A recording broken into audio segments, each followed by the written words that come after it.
کہ اے پروردگار ہم ایمان لے آئے، تو ہم کو ماننے والوں میں لکھ لے، اور ہمیں کیا ہوا ہے کہ خدا پر اور حق بات پر جو ہمارے پاس آئی ہے ایمان نہ لائیں، اور ہم امید رکھتے ہیں کہ پروردگار ہم کو نیک بندوں کے ساتھ بہشت میں داخل کرے گا۔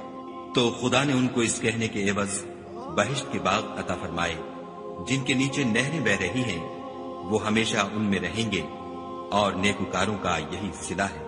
اور جن لوگوں نے کفر کیا اور ہماری آیتوں کو جھٹلایا وہ جہنمی ہیں۔ مومنوں، جو پاکیزہ چیزیں خدا نے تمہارے لیے حلال کی ہیں ان کو حرام نہ کرو، اور حد سے نہ بڑھو کہ خدا حد سے بڑھنے والوں کو دوست نہیں رکھتا۔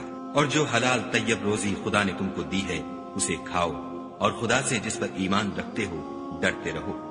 خدا تمہاری بے ارادہ قسموں پر تم سے مواخذہ نہیں کرے گا، لیکن پختہ قسموں پر جن کے خلاف کرو گے مواخذہ کرے گا۔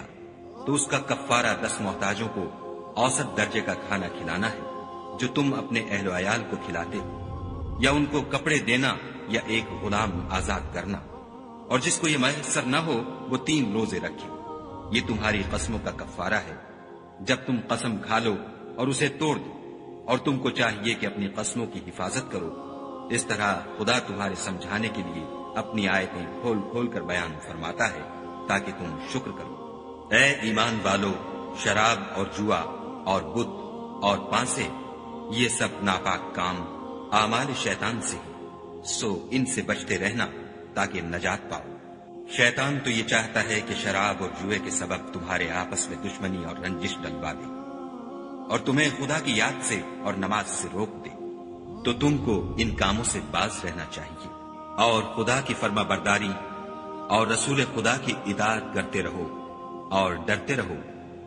اگر منہ پھیرو گے تو جان رکھو کہ ہمارے پیغمبر کے ذمے تو صرف پیغام کا کھول کر پہنچا دینا ہے۔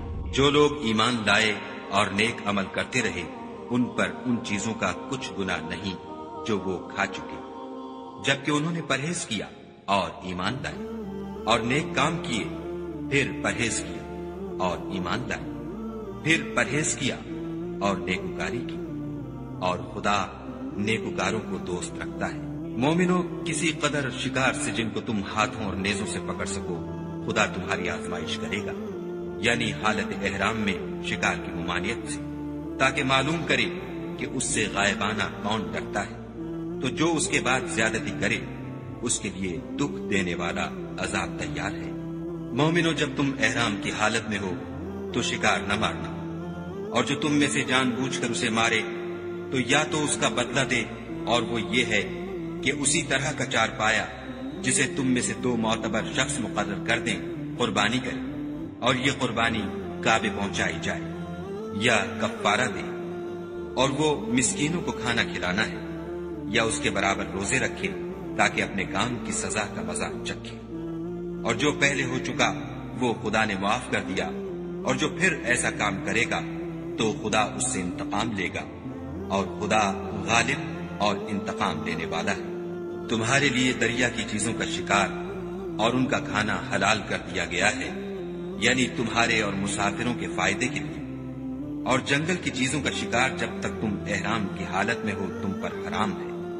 اور خدا سے جس کے پاس تم سب جمع کیے جاؤ گے ڈرتے رہو۔ خدا نے عزت کے گھر یعنی کعبے کو لوگوں کے لیے موجب امن مقرر فرمایا ہے، اور عزت کے مہینوں کو اور قربانی کو اور ان جانوروں کو جن کے گلے میں پٹے بندھے ہوں، یہ اس لیے کہ تم جان لو کہ جو کچھ آسمانوں میں اور جو کچھ زمین میں ہے خدا سب کو جانتا ہے، اور یہ کہ خدا کو ہر چیز کا علم ہے۔ جان رکھو کہ خدا سخت عذاب دینے والا ہے، اور یہ کہ خدا بخشنے والا مہربان بھی ہے۔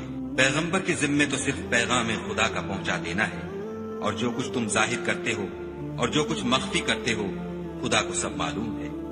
کہہ دو کہ ناپاک چیزیں اور پاک چیزیں برابر نہیں ہوتی، گو ناپاک چیزوں کی کثرت تمہیں خوش ہی لگے۔ تو عقل والو، خدا سے ڈرتے رہو تاکہ رستگاری حاصل کرو۔ مومنو، ایسی چیزوں کے بارے میں مت سوال کرو کہ اگر ان کی حقیقتیں تم پر ظاہر کر دی جائیں تو تمہیں بری لگے، اور اگر قرآن کے نازل ہونے کے ایام میں ایسی باتیں پوچھو گے تو تم پر ظاہر بھی کر دی جائیں گی۔ اب تو خدا نے ایسی باتوں کے پوچھنے سے درگزر فرمایا ہے، اور خدا بخشنے والا